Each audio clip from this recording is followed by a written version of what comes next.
আমার T shirt চুরি হয়ে গেছে। তোমাদের মধ্যে কে আমার টি শার্ট নিয়েছো? তাড়াতাড়ি বলো।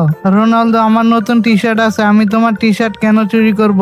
আরে রোনালদো, আমি তো তোমার খুব ভালো বন্ধু, আমি তোমার টি শার্ট কেন চুরি করব? রোনালদো, আমি তোমার টি শার্ট চুরি করিনি, আমার তো তোমাদেরকে সন্দেহ হচ্ছে।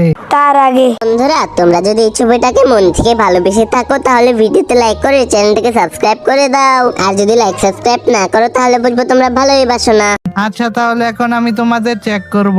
এখানে আমার টি শার্টের শ্যাডো আঁকানো আছে, এই শ্যাডোর সাথে তোমাদের টি শার্ট মিলাবে। যা টি শার্ট শ্যাডোর সাথে মিলবে সে চোর। প্রথমে নেইমার মিলিয়ে দেখাও। আরে নেইমার, তোমার টি শার্ট মিলেনি, তার মানে তুমি চুরি করনি। এবার মেসি মিলিয়ে দেখাও। আরে মেসি, তোমার টি শার্ট মিলেনি, তার মানে তুমিও চুরি করনি। এবার এমবাপ্পে মিলিয়ে দেখাও। আরে এমবাপ্পে, তোমার টি শার্ট মিলে গেছে, তার মানে তুমি চুরি করেছো। আসলে তুমি একটা চোর। এই মুহূর্তে আমার চোখের সামনে থেকে দূর হয়ে যাও।